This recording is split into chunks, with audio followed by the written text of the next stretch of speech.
Good morning, everybody, and welcome to today's webinar, Cybercrime Awareness, Avoiding Common Threats to Lawyers and to Clients as well.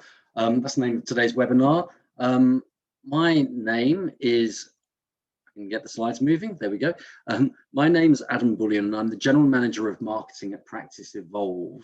And obviously Practice Evolve incorporates now Linetime and SOS. So I think we've got a mixture of clients from all over the place. Now, I think before I kick into sort of the agenda, just like to draw your attention to the Q&A button within the Zoom software. So if you have questions as we go through today, if you can ask any of the questions in there, and I'll try to keep on top of them as we go through, but it is only me today, so I may well have to come back to them at the very end of the webinar itself. So what is it we're talking about today? Well, today I'm just going to be talking about the threat of fraud and what we can do to minimize it. The idea of today is really to ensure that you're aware of what the different risks are, how you can minimize those risks, and what you can do to combat fraud within your law firm. We're going to look at some of the global statistics and use some examples from both the UK and also in Ireland to talk through the threat. What I'm not trying to do today is I'm not trying to scare you in any way whatsoever, but the methods that fraudsters use are quite frightening sometimes, and our role has to be to reduce the possibilities of fraud and make it really difficult for the criminal network out there. Because if we don't make it difficult for them and we're caught up in fraud, there can be some long-lasting effects on our brands, on our businesses. It can bring us under fresh scrutiny, but also make clients wary of using our services. At the same time, any reputation can be damaged, and that means that it's really costly to actually repair our brand image. So I'm sure you'll probably know some of these risks already, but I think it just bears repeating why or what the risk to our businesses actually is. Now, obviously this is a webinar, and I quite like doing face-to-face sort of presentations, but I thought I'd start with a little bit of a quiz here. So I've X'd out the numbers, but I think just have a quick guess at completing these global figures above. And this is from a PwC survey in 2020 about the risk of fraud.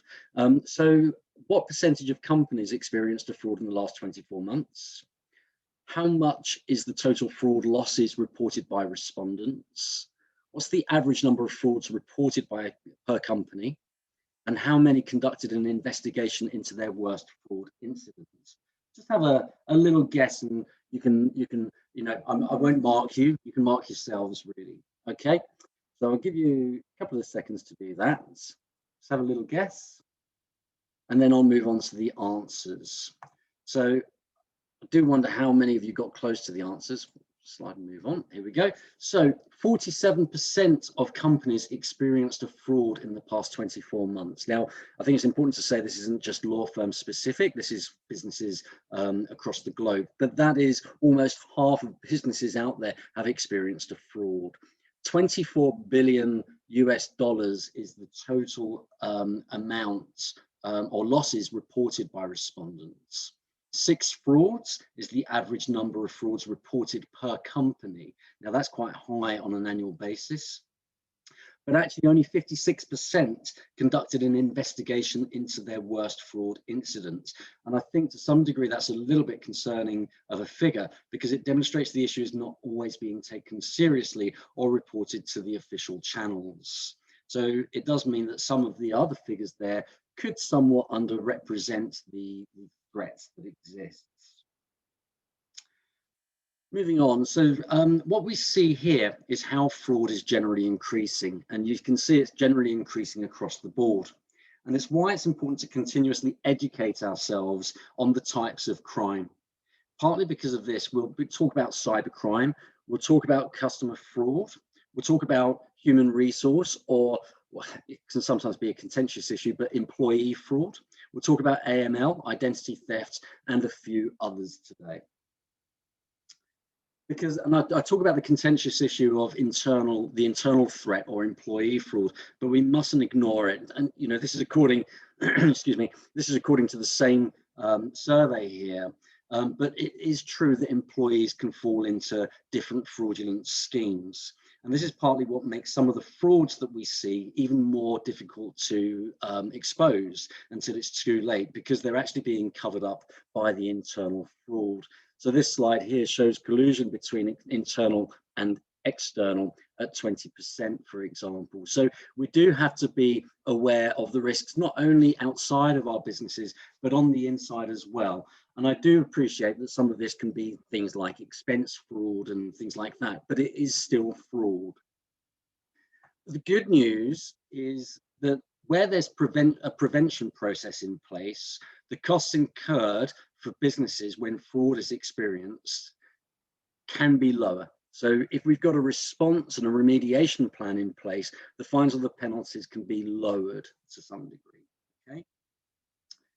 The market in the UK and indeed in Ireland is filled with fraud stories, and I think we see them on a regular basis. There was one recently about a dictation fraud where a lawyer, it's like a soap opera really, but a lawyer fell in love with a chap who was basically committing fraud and allowed it to happen.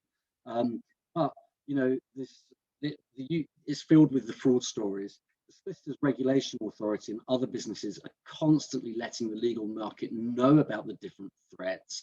However, we're seeing firms who haven't the right processes in place be hit with fines, or even, God forbid, being struck off. And there's some examples here. The bank transfer scams in the UK continue to rise. And I know this is from 2019, but it's still very pertinent. The email scams that solicitors use client money to refurbish offices, for example, and that's an example of internal fraud. So it's really important for us to understand the fraud, because I think sometimes we have this opinion that it will never happen to me. And hopefully to some degree, this presentation will be useful for our personal lives as much as it is for our business lives, because we can see here the rise in ID theft between 2015 and 2019 is enormous. It's gone from 169,000 cases to 223 cases. So we can't have this opinion that, oh, I'm okay, it will never happen to me. The rise means it's clearly a threat to us all, not just as a firm, but it's a threat to you, it's a threat to the firm, it's a threat to our clients as well. So moving on to conveyancing fraud, and I think this is obviously the area that is most significantly affected by fraud in the legal market. And the reason for that is because it's got high value exchanges. Or high value, it's the highest targeted area because there's so much money in it, there's lots of parties, and what fraudsters do is they take advantage of the time pressure that everybody is under, meaning it's easier for us to make sort of mistake. Human error is a real risk factor. And the last bullet there talks about the golden triangle of people, processes, and technology, and I'll come back to that at the end of the presentation today. To go through that. But if we look at a very high level conveyancing journey, I suppose, where people come in to the end of all the way through to the end of the transaction, and we see, there's potential for fraud in terms of IDs, in terms of money laundering and source of funds. There's email fraud, there's phishing, there's malware that can affect the whole business. There's false companies or false bogus law firms. There's employee theft, and there's bogus law firms and cloned websites. So all of these are different things that we need to be aware of.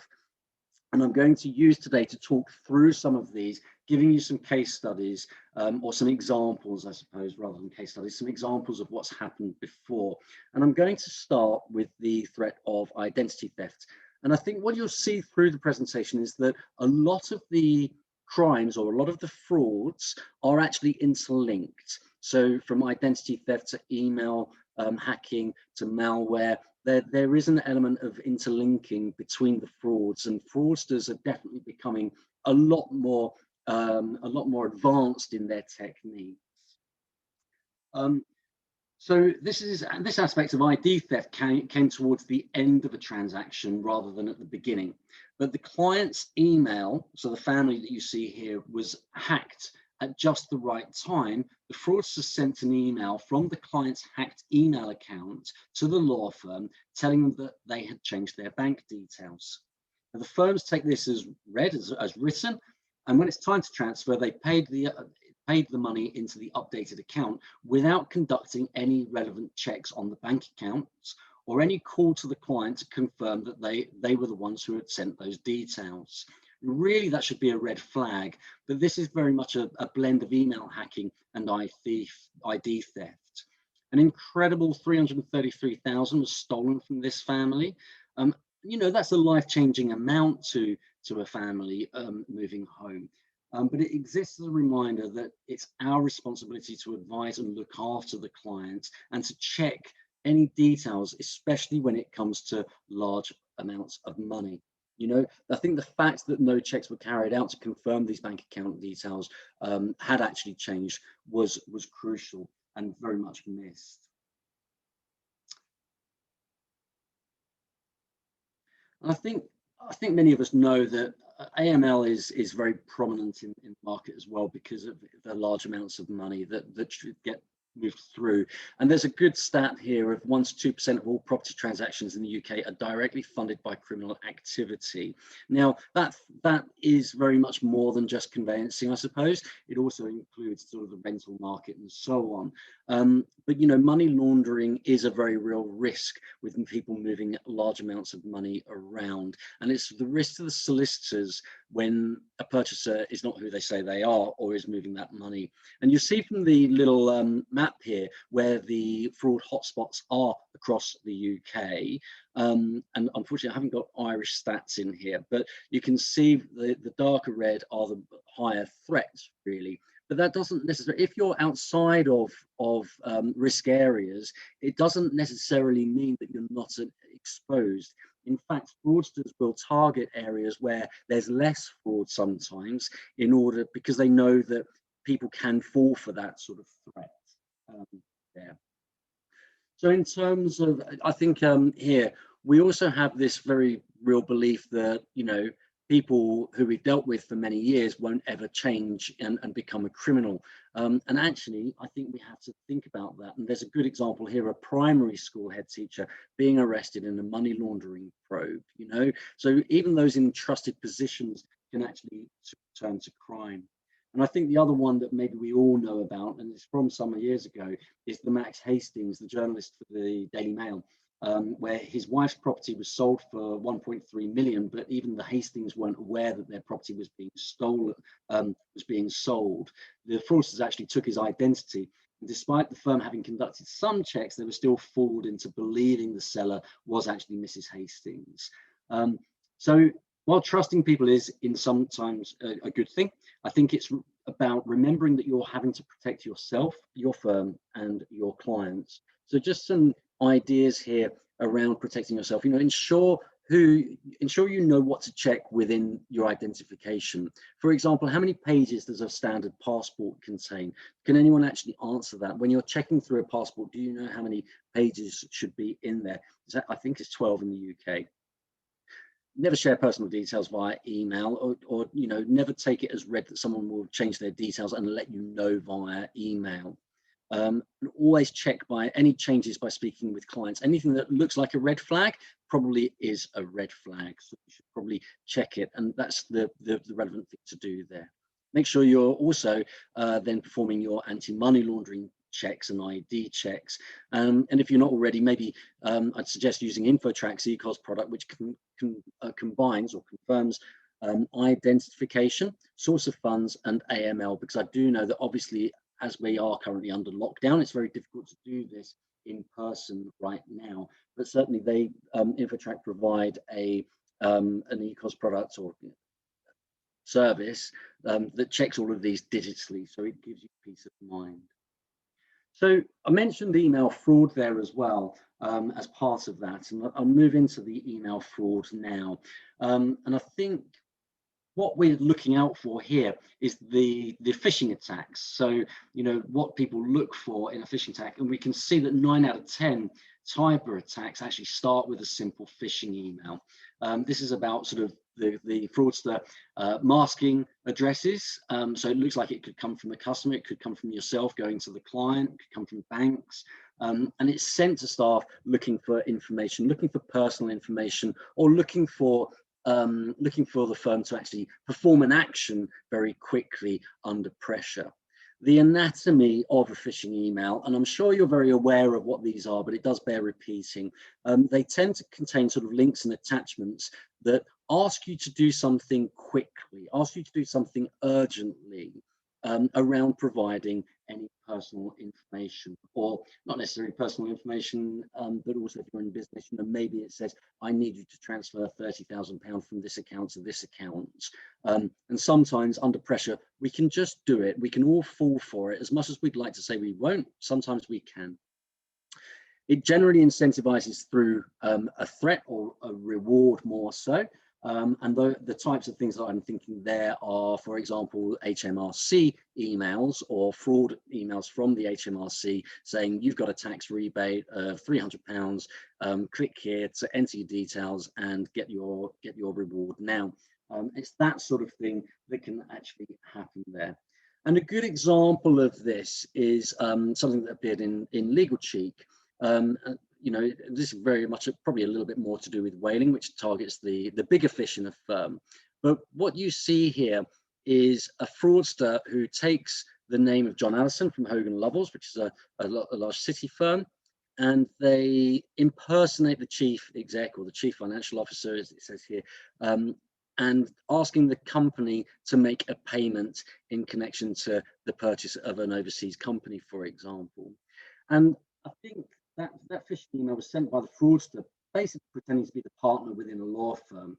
It's very much a game of chance. It won't always happen, but the percentage, you know, if the more the fraudsters send, the more likely it is that someone will actually do something, because they're relying on the poor processes within any business that they target and hoping that someone will then deposit those funds. An example that's maybe closer to home and linked back to the ID theft that I talked about earlier is here with Woodford solicitors, unfortunately being tricked into sending more than £600,000 to a fraudster's account. Now this one's really clever, I think, clever in a funny kind of way. Essentially, Woodfords were duped by the smallest of tweaks to an email address.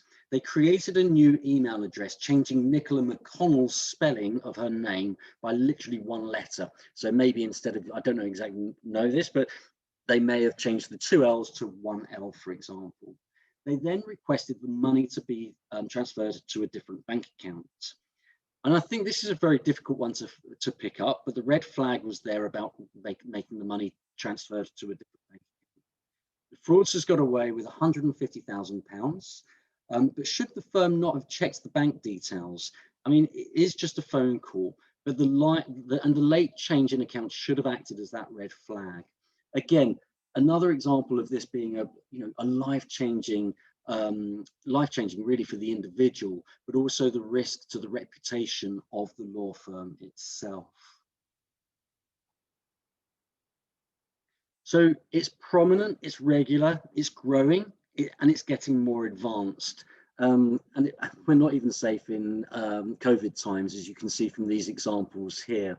So I think we need to realize that nobody's immune from this. We shouldn't really provide personal details, or we shouldn't be clicking on links and providing personal details. We shouldn't be transferring money without having some kind of approval process in place. And I would suggest that we don't use numbers contained within the email. Always go to the website, the trusted website that you believe in. Now, as I say here, never click links within an email that you consider unreliable. Always go to the trusted address. So, for example, if you receive an email from your bank, sometimes it's better to go to the actual bank URL that you know and trust rather than within the email. If something seems too good to be true, then unfortunately it probably is too good to be true.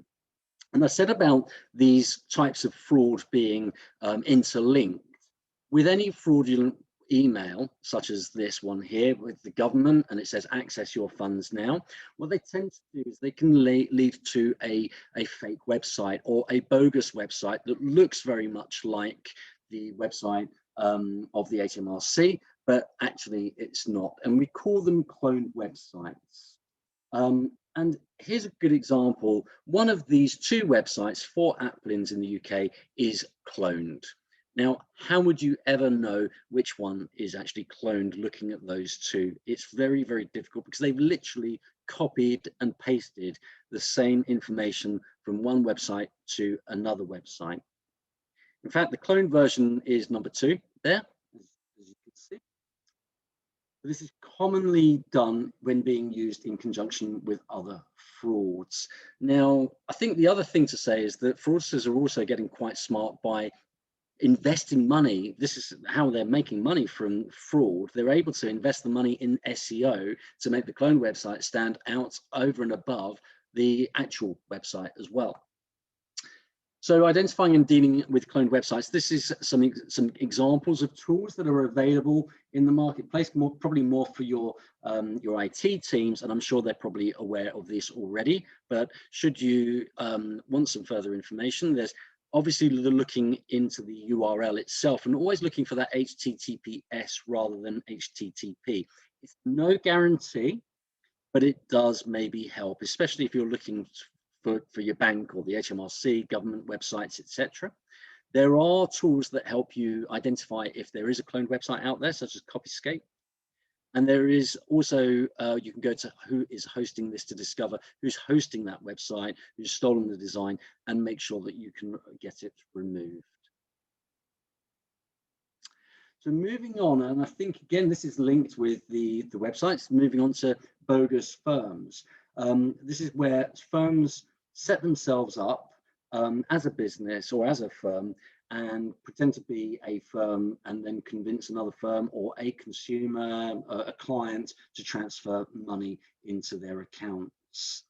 The other side pays in good faith. So, and a good example of this is Regus Michael, who was set up to extort money from consumers. They set up as a firm, and it was only Bold Legal Group, actually. It was Rob Halstone from Bold Legal Group who found out about this, and he made multiple calls to them because it did flag amongst one of his other members. So he made some phone calls to Regus Michael, and it was very clear that they weren't who they said they were, because they weren't necessarily answering the phone or anything like this. You can see from the examples here of how much the SRA warns around bogus firms being set up.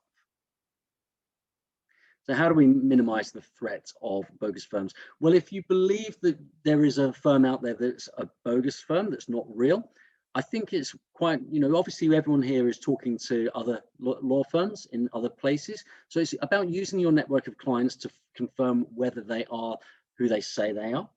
I think with telephone numbers as well, it's also very crucial that we check with reputable sources, such as the Law Society, to make sure that they actually exist. Outlining the threats to your own clients as well, just making sure that they're aware. And in the UK, obviously, I'm sure many of you are aware of Lawyer Checker and Bold Legal Group, but Lawyer Checker allows you to check accounts and the bank account details of any firms to make sure that they actually exist. But also, if you haven't already, or if you're not, maybe your firm could do with signing up with Bold Legal Group, who offer an excellent service at quite a low price point there as well. So moving on to malware, and again, I'm sure you probably all know what malware is, but I think it always bears repeating as to what it is. Well, malware is malicious software, and it includes viruses, which is Trojans and worms. It includes spyware, which infiltrate programs and look at what details you're actually entering, and it includes ransomware. I'm sure some of you will remember a few years ago when the NHS was hacked and they had the WannaCry software locking them down. Now, the only reason that the NHS was actually hacked and that actually got through into their systems was simply down to the fact that the NHS almost bulk update their systems. So there was a short period of time where Microsoft had identified that there was a security patch that was required. They released it, but the NHS hadn't actually updated their their computers with that patch, allowing that ransomware to actually infiltrate the whole system. So it's always worth making sure that we're patching our software with the latest releases and the latest upgrades. And there's another example here of a firm who had their data stolen and spread through social media, and you can read that yourself. But they were attacked with ransomware, and they left a note saying the firm's system, they'd stolen the data, and unless the firm paid 3 million, I don't know which firm has 3 million in the bank, then they published the information. But I think the difficulty with all malicious software is actually quite difficult to remove once it's in your system. Okay, so taking that into an example here with within the legal market, there's a gang here who used malware, but also used email hacking. So again, an ID theft. So again, this is how everything sort of links together. And they used it to basically get at high value transactions and intercept money. So essentially they used, first of all, malware, so spyware, to steal login details for email accounts. They then kept an eye on high value transactions before sending emails, duping them into paying money into the fraudster's accounts. Okay, so it's really important to be aware of how these things link together as much as anything else, but it's really also an example of why it's important to keep our software, our virusware, etc., all up to date.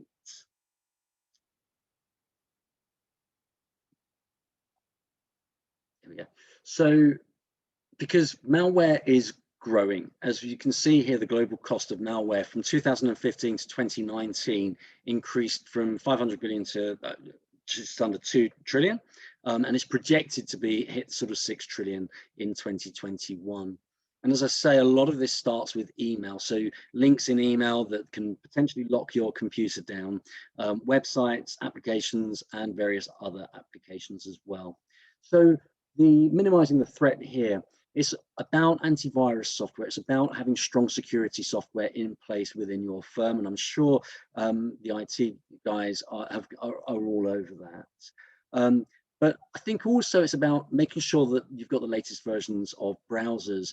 I know from Google statistics that people who visit the Practice Evolve SOS and Linetime website are quite often visiting our website from really old versions of Internet Explorer.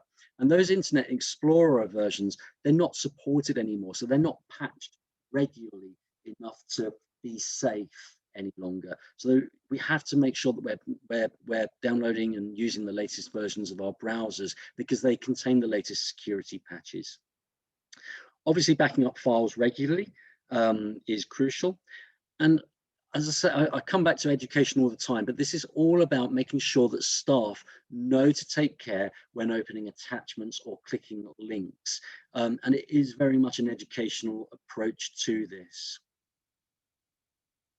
So the next topic of conversation is employee fraud, which often can be seen as a bit of a contentious issue. Obviously, we trust everyone that we work with in a regular basis, but as it says here, nearly 1 in 5 small businesses have been defrauded by an employee. Now, that without doubt, that will encapsulate the likes of expense fraud and things like that. But it is undoubtedly that employees can be in on scams. And I've said here, employees who have criminal records. Well, a criminal record doesn't necessarily mean that you're a criminal any longer. You know, it can be for, I guess, drunk and disorderly or things like that. So, but the reason I make that point is because we don't necessarily need to judge people on criminal records at all. But I think, you know, there are flags in terms of background checks that we need to perform here that often we don't. And there's a couple of examples that I've got for you today here of where someone has, first example here is of where someone has stolen the genuine identity of a solicitor and then stolen a total of 1.2 million. There's another example here that features actually just a corrupt solicitor within his own business working with a group or a gang really, to steal funds through a buy-to-let scheme. Essentially, they were laundering money through 80 different transactions where deposits were placed while disguising the true source of funds.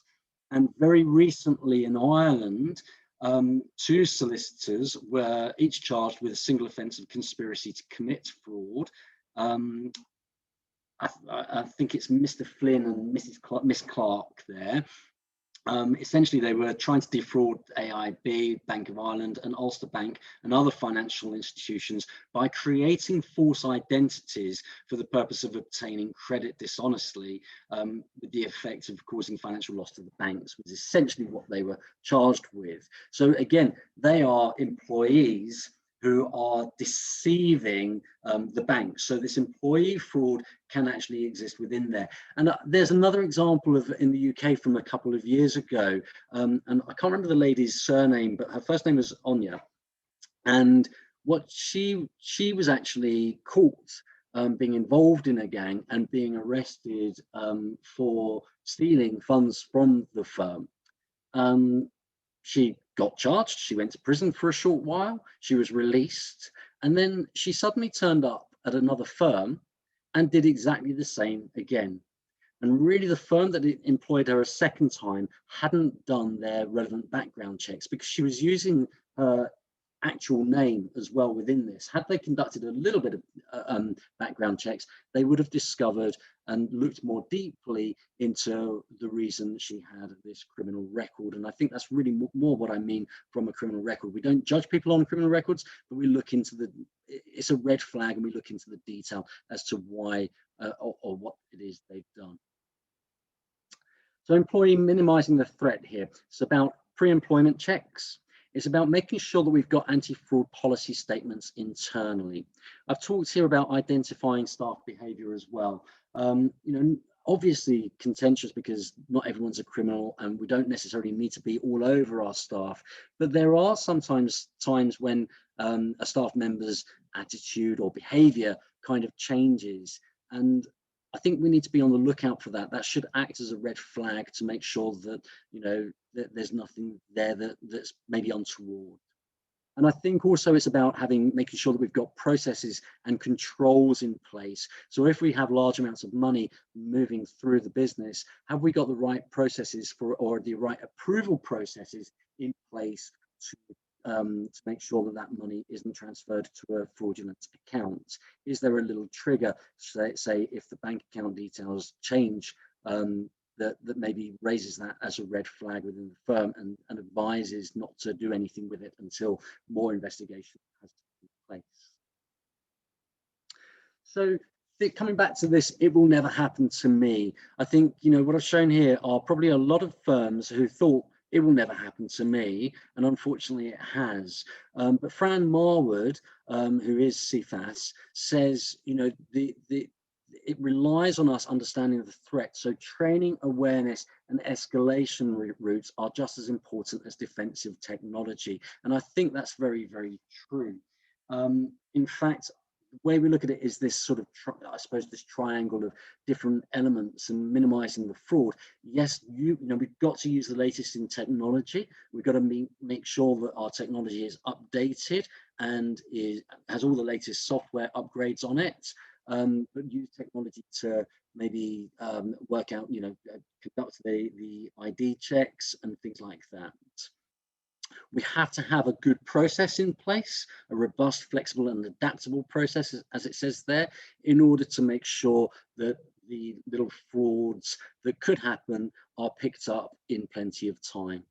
And finally, it's about people, making sure that we've got the right people, the experience and the educating people in place to pick these up and deal with potential frauds at the right time.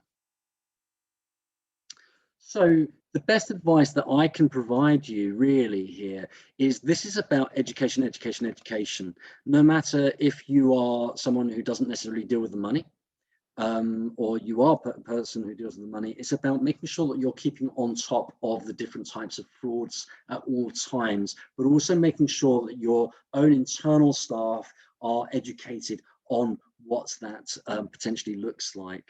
It's about making sure that you're keeping on top of the evolving risks and keeping updated on the types of threats that can come through. It's about using the tools available to you, the online tools available to you, such as Lawyer Checker, such as InfoTrack. It's about picking up the phone and checking again. You know, should there be a red flag? Actually, let's check it, because we're protecting ourselves, we're protecting our firms, and we're protecting our clients. Making sure that antivirus software, browsers are all kept up to date. Developing security policies in place and making sure that's embedded within the firm's DNA. And always making sure that you've got an incident response plan to deal with a potential fraud. If we go back, if we have a response plan in place, then it doesn't have to cost us the business. So that's the advice I can give you there. I've also included within the end of this presentation a few resources that you can go to and have a look at and see what tools are available to you in order to look into further detail here. Okay, that's the end of the presentation. I'd like to thank you for your time. I think I've got 2 questions here. So let me just read those.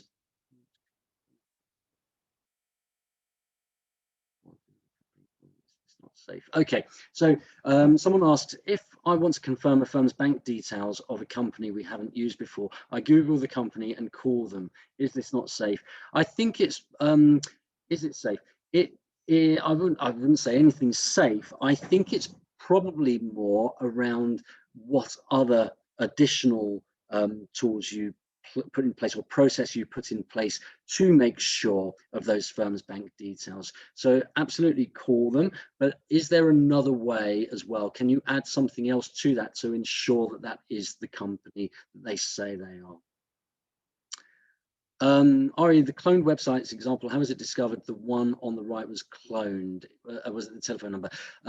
Because the telephone number goes over 2 lines there. Yes, good observation. Actually, I think it was the firm used some tools and discovered that they were actually a cloned website, but I'm not exactly sure how they discovered that. I would have to dig a little bit deeper, and I'll let you know on that one. Okay. So look, there's no more questions there, but I hope today's been useful.